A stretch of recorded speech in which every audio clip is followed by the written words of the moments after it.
आपका नाम? आशीष शर्मा। और आप कब मुझे मिले थे? लगभग जब ये 5 साल की थी बच्ची रूही, तब मिले थे। और आपका बच्ची के लिए मेरे पास आए थे? हाँ, आपका बच्ची का क्या प्रॉब्लम था? बच्ची का प्रॉब्लम था, इसको सुनने में प्रॉब्लम था, बोलने में प्रॉब्लम, हाँ, मतलब सुन नहीं पा रही थी जन्म से ही? जन्म से ही। तब आप लोग ने टेस्ट किया था पहले टेस्ट दूसरे? किया था, बेरा टेस्ट भी किया था। फिर जिन डॉक्टर के पास टेस्ट किया उन्होंने क्या बोलता है उसको, कोकोनट प्लांट लगाने के लिए हम लोग को एडवाइस दिया था। हाँ, तब आप लोग ने नहीं किया? तब हम लोगों ने क्या किया कि हम लोगों ने किया नहीं। हम लोग घर में डिसाइड करके फिर बाद में देखे कि नहीं, कोकोनट प्लांट का खर्चा भी बहुत ज़्यादा हो रहा है, इस बोल के हम लोगों ने वो कैंसिल कर दिया कि नहीं करते हैं। तब हम लोग को जरूर सर मिले हेयरिंग एड के लिए। तब इनसे बात हुआ तो इन्होंने भी देख के बताया कि ठीक है, आप लोग का जो पहले का जो हेयरिंग एड लगा हुआ है वो काम नहीं कर रहा है। तो फिर इन्हीं के थ्रू हम लोग किए। फिर इन्होंने अपना वहाँ से जॉब छोड़ के प्राइवेट में आके इनको, मेरी बच्ची को घर पे आके स्पीच थेरेपी दिए। पहले जब आपको मिला मैंने, आप एक्सेप्ट किए थे जरूरी कान का मशीन लेकर भी सुनाई नहीं दे रहा है? नहीं किया था पहले, हम नहीं किया था? नहीं किया था। तो उसके बाद किया? उसके बाद किया हमने। हाँ। जब देखा कि इम्प्रूवमेंट हो रहा है सर के थ्रू, तब बाद में जाके हुआ कि नहीं, उस मशीन से नहीं सुनता था, इन सर ने जो मशीन हम लोग को दिया उससे इसको सुनना चालू हुआ। मतलब मशीन देने से सुनता नहीं है? नहीं सुनता था, उसको थेरापी जरूरत था। सुनने वाला थेरापी, ऑडिटरी फार्बल थेरापी। हाँ, हम लोग को ये चीज़ पता नहीं था। तो इनके थ्रू ही पता चला, इन्होंने प्राइवेट में आके हमारे घर पे ये थेरेपी दिया, तो उससे इम्प्रूवमेंट हुआ। मोटामोटी 1 साल के अंदर अंदर सुनने का तो क्लियरिटी आ गया इसको। और स्पीच में क्या है कि थोड़ा थोड़ा रोबोटिक टाइप है, लेकिन बोल पाती है। अभी सब रेस्पॉन्ड करता है? अभी सब रेस्पॉन्ड करता पहले रेस्पॉन्ड करता था? है, पहले नहीं करता था, कुछ भी नहीं करता था? अभी कर रहा है? अभी कर रहा है। हियरिंग एड भी तो था? हेयरिंग एड भी था, लेकिन वो हेयरिंग एड एक जस्ट ऐसे लगाया हुआ था, उससे कुछ काम नहीं नहीं, हुआ था। हियरिंग एड लगाने के बाद आप लोग ने एबीटी थेरापी नहीं किया था? नहीं किया था, हाँ, क्योंकि उसके बारे में पता नहीं था हम लोगों को। अच्छा। तो अभी अभी रूही कहाँ पर जा रहा है? अभी नॉर्मल स्कूल में जाती है। कुछ प्रॉब्लम है स्कूल से? कुछ कॉम्प्लेन रूही के ऊपर? नहीं, ऐसा कुछ भी नहीं। पढ़ाई में कैसा है अभी रूही? ना, ठीक है पढ़ाई में भी। क्या बोलते हैं क्लास टीचर क्लास करने में? नहीं, क्लास टीचर तो प्यार ही करते हैं इसको, तो बोलते हैं अच्छी लड़की है। पढ़ाई में कुछ प्रॉब्लम है? जैसे टीचर कुछ बोलता है, हाँ, कुछ लिखने बोलता है, कुछ बोलता है तो रेस्पॉन्ड करता है? रेस्पॉन्ड करती है, रेस्पॉन्ड करती है। अभी नॉर्मल जा रहा है? नॉर्मल जा रहा है। आप लोग कितना सेटिस्फाई हो? अभी तो कुल मिला के सेटिस्फाई है हम लोग तो पूरा। मेरा ट्रीटमेंट ठीक है? जैसे बोला वैसे इम्प्रूव? जैसे आपने बोला था साल भर के अंदर इसका ठीक होगा, उसी हिसाब से हुआ है। हाँ, वो आप लोग ने भी घर में किया था? नहीं, हम लोग आप जैसे से बताया उस तरह हाँ, से हम वो लोग भी। करना पड़ेगा घर में। आप लोग ने किया था, मैं जैसा बोला था। हाँ, उसे तो उसी के तुरंत उसी के लिए आप लोग का इम्प्रूव हुआ है। इम्प्रूव हुआ। कोई भी बच्चा हो, अगर मशीन लेकर सुनने मतलब थेरापी नहीं होगा, ऑडिटरी फार्बल थेरापी कभी भी नहीं सुनेगा। आपका वो मशीन अच्छा ही था, लेकिन बात ये कि थेरापी नहीं होता, थेरापी नहीं था। और उसका पावर थोड़ा कम था, इसलिए। और जहाँ से दूसरा मशीन लिया था, वो लोग ने भी आपको दूसरा मशीन लेने के लिए पावर वाला बोला था। हम लोग को। तो उसी के कारण मैं आप लोग को दिया था एक्स्ट्रा स्ट्रांग वाला। एक्स्ट्रा स्ट्रॉन्ग वाला। अभी रूही जा रहा है? अभी जा रहा है, नॉर्मल स्कूल में जा रहा है। कुछ प्रॉब्लम? कितना हैप्पी है आप? नहीं, हम हैप्पी है अभी। हैप्पी है ना? मेरे बारे में क्या बताएंगे आप? हम तो बोलेंगे कि आपने जैसा बताया, जैसे आप ट्रीट करते हो, बताते हो बच्चे लोग को, अगर आपके थ्रू अगर उसी हिसाब से चले सब, हाँ, तो बच्चा इम्प्रूव होगा। जायरल स्पीच एंड हेयरिंग क्लिनिक के बारे में क्या बताएंगे? अ, कोई भी आपका मन में जो हो। हम तो खुद सोचा कितना वो वहाँ जाने के लिए जा ही नहीं पा रहा है। हाँ, ठीक है। रूही, रूही, रूही, रूही, रूही, रूही, पापा, पापा, पापा, मम्मी कहाँ है? मम्मी, पूजा कहाँ है? चाय लेके आओ, चाय। रूही, मम्मी को बोलो चाय दो। हाँ, मम्मी बोलो, मम्मी। जाओ मम्मी के पास जाओ। मम्मी बोलो, जाओ मम्मी के पास जाओ। Mummy, mummy, mummy. जाओ मम्मी, जाओ। उठो उठो चेयर से उठो जाओ जाओ जाओ जाओ उठो उठो उठो चेयर से रुही जाओ मम्मी को बुलाओ मम्मी को बुलाओ मम्मी आओ मम्मी आओ Ruhi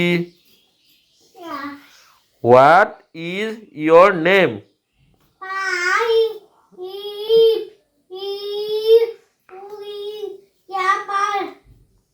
What is your father name?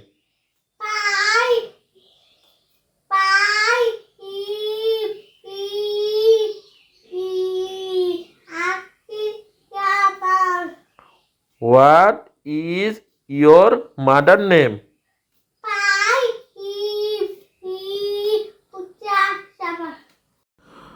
ভিডিঅ'টো আপোনালোকে চালে ভিডিঅ'টো পেৰেণ্টছৰ মুখেৰে শুনিলে চাইল্ডটোৰ কি অসুবিধা আছিল কি প্ৰব্লেম আছিল চাইল্ডটো জন্মৰ পৰা শুনা পোৱা নাছিল বাইলেটাৰেল চিভিয়াৰ টু প্ৰফাউণ্ড হিয়াৰিং লছ হয় আৰু চাইল্ডটোক বেলেগ বেলেগতো দেখাইছিল আৰু বেলেগতে তেওঁলোকে হিয়াৰিং এড লৈছিল ফাৰ্ষ্ট ষ্টেজত আৰু তেওঁলোকক ককলিয়া ইমপ্লেণ্ট হিয়াৰিং এড দিয়াৰ পিছত তেওঁলোকক কৈছিল যে ককলিয়া ইমপ্লেণ্ট কৰিব লাগিব ককলিয়া ইমপ্লেণ্ট নকৰিলে কেতিয়াও শুনা নাপায় আৰু সেই অনুযায়ী তেওঁলোকে কোনোবাই কৈছিল আৰু ককলিয়া ইমপ্লেণ্টটো মেজৰ অপাৰেশ্যন হয় নালাগে কৰিব এইটো পেৰেণ্টছৰ কথা আছিল আৰু সেই অনুযায়ী তেওঁলোকে নকৰোঁ বুলি ডিচাইড কৰিছিল হয় মোৰ চাইল্ডটো এনেকৈ যদি হিয়াৰিং এড লগাই ভাল হয় হ'ব নহ'লে নাই আৰু সেনেকুৱা আৰু তো মই য'ত অনুষ্ঠানটো তেওঁ এখন স্পেচিয়েল স্কুলত পঢ়িছিল আৰু সেই স্পেচিয়েল স্কুলখনত মই এজন ASLP হিচাপে জইন কৰিছিলোঁ আৰু যেতিয়া জইন কৰিছিলোঁ তেতিয়া মই সেই স্পেচিয়েল স্কুলখনৰ পৰা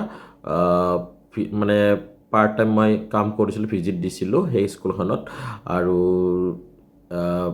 তেতিয়া মই যেতিয়া চেক কৰিছিলোঁ থেৰাপিউটিক ট্ৰিটমেণ্টখিনি মই তাতে চাইছিলোঁ আৰু তেতিয়া মানে মই চাইল্ডটোক মানে অবজাৰ্ভ কৰিলোঁ সকলো বাচ্চাবিলাকক তেতিয়া মোৰ ওচৰত আহিলে মই চালোঁ চাই পেলাই পেৰেণ্টছক কৈছিলোঁ যে আপোনাৰ চাইল্ডটো অলপো মিচিং লগাৰ ফলতো অলপো শুনা নাপায় আৰু পেৰেণ্টছনে একচেপ্ট কৰা নাছিল আৰু তাৰপিছত দেউতাকক ক'লে মাকে মানে চাইল্ডটোৰ মাকজনীয়ে দেউতাকক ক'লে তো দেউতাকে কেনেকৈ আৰু একচেপ্ট কৰে ইমান দিনৰ শুনা পায় কিন্তু ঘৰত কথা পাতে বা সেইটো বস্তু পেৰেণ্টছে নাজানে আৰু লিপ ৰিডিং কি হয় বা এনেকুৱা তো তেওঁলোকক দেউতাক আহিছিল মোক খঙত আহিছিল অলপ থাকিব সেইটো যেতিয়া মই ক'ম মই চাইল্ডটোক মই প্ৰেক্টিকেলি ডেমনষ্ট্ৰেশ্যন মানে দি দিছোঁ যে আপোনাৰ চাইল্ডটো শুনা নাপায় যে তাৰপিছত মই যেতিয়া ডেমনষ্ট্ৰেশ্যন কৰি দেখাইছিলোঁ যে মই প্ৰুভ কৰি দিছিলোঁ যে আপোনাৰ চাইল্ডটো মিচিং আছে হিয়াৰিং এড লগোৱা আছে কিন্তু আপোনাৰ চাইল্ডটো শুনা নাপায় আৰু মই ভিডিঅ'টোত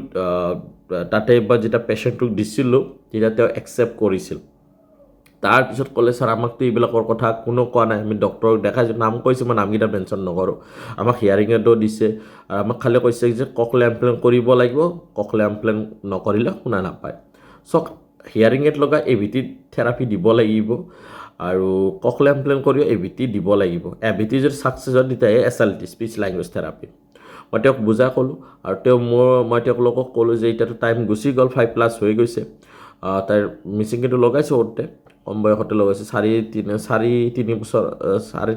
বছৰত তেওঁলোকে হিয়াৰিং এড লগাইছে 1 বছৰ 1.5 বছৰ হিয়াৰিং এড পিন্ধি আছে আৰু তাৰপিছত মই যেতিয়া ক'লোঁ মোৰ গাইডেঞ্চত 6 মান্থ আপোনালোকে মই যি ট্ৰিটমেণ্ট দিম আপোনালোকে ঘৰতো কৰিব লাগিব আৰু ইয়াত যেতিয়া আহিব উইকলি 2 days 3 days মই ইয়াত চাই দিম আৰু সেই অনুযায়ী মই তেওঁলোকক সেই মোৰ অনুযায়ী মোৰ মতে শুনিলে মই কৈছিলোঁ 6 মান্থ আপোনালোকে এটা ধৈৰ্য ধৰা সিমান দিনতে ধৈৰ্য ধৰিছে 6 মান্থ আমি মোৰ আণ্ডাৰত কৰক মই প্লেনিং কৰি চেষ্টা কৰিম মানে তাইক পজিটিভ এটা ৰিজাল্ট দিবৰ কাৰণে আৰু সেই অনুযায়ী মই প্লেনিং কৰি চাইল্ডহুড থেৰাপি ষ্টাৰ্ট কৰিলোঁ প্লেনিং বনালোঁ ট্ৰিটমেণ্টৰ নতুনকৈ টেষ্ট এইবিলাক কৰি চেক কৰি সেইমতে ট্ৰিটমেণ্ট আৰম্ভ কৰিলোঁ আৰু তেওঁ 2 মাহতে চাইল্ডটো ইমানো নহয় তো IQ ভাল তাইৰ আৰু অলপ চঞ্চল থাকেই অলপ এইটো আছিল তথাপিও বহুত ৰেছপন্স ভাল আছিল আৰু চিটিং টলাৰেটটো আছিলে আৰু তাৰ কাৰণে কি হয় AVTটোৰ ফাৰ্ষ্ট ষ্টেপটো 1 মান্থ 1.5 মাহত ইম্প্ৰুভ হৈ গ'ল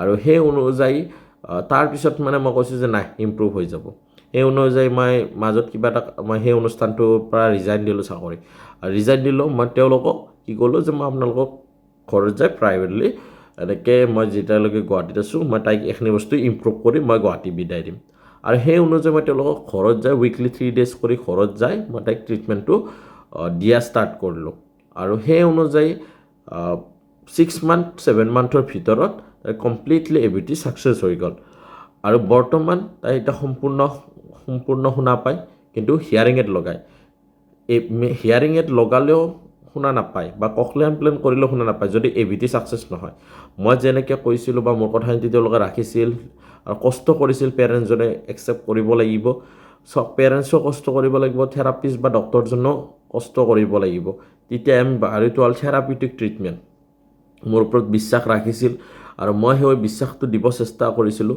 আগতে সেই চাইল্ডটো স্পেচিয়েল স্কুল গৈছিল এতিয়া সেই চাইল্ডটো আমাৰ নৰ্মেল চাইল্ড এটা যিখন স্কুলত যায় সেই স্কুলত যায় কাৰণ এতিয়া তাই শুনা পায় কথা কয় এতিয়া নৰ্মেল চাইল্ডে যেনেকৈ পঢ়ে সেনেকৈ পঢ়ে আমি আমাৰ চাইল্ডক এবিলিটি কৰিব পাৰোঁ কিন্তু আমি প্ৰপাৰ গাইডেঞ্চ নাজানো কাৰণে আমি কৰিব নোৱাৰোঁ মই কৈছিলোঁ 6 মাহত যদি ইম্প্ৰুভ নহয় ফাৰ্ষ্ট টাইম ইম্প্ৰুভ আপোনালোকে স্পেচিয়েল স্কুল যাব কিন্তু ওপৰৱালাৰো সেই আৰু ময়ো কষ্ট কৰিছিলোঁ তেওঁলোকেও কষ্ট কৰিছিল মোৰ ওপৰত বিশ্বাস ৰাখিছিল আজি সেই চাইল্ডটো এতিয়া নৰ্মেল মোৰ যদি কাম এতিয়া যিটো চাইল্ড জন্মৰ পৰা শুনা নাপায় কথা নকৈছিল সেই চাইল্ডটো এতিয়া মোৰ ট্ৰিটমেণ্টৰ ফলত আৰু পেৰেণ্টছৰ কষ্টৰ ফলত সেই বিশ্বাসৰ ফলত আজি সেই চাইল্ডটো এতিয়া শুনাও পায় কথাও কয় আৰু নৰ্মেল স্কুলতো যায় তো যদি মোৰ কাম বা মোৰ ট্ৰিটমেণ্ট ভাল লাগিছে সদায় ৰেজিষ্টাৰ্ড ASLP ওচৰতহে যাব আপোনালোকে যদি আপোনাৰ চাইল্ডটো শুনা নাপায় বা কথা নকয় তেতিয়া তাৰপিছত যদি আপোনাৰ চাইল্ডটোক মেডিকেশ্যনৰ দৰকাৰ বা চাৰ্জাৰী দৰকাৰ আমি ASLP আপোনালোকক ৰিকমেণ্ড কৰি দিম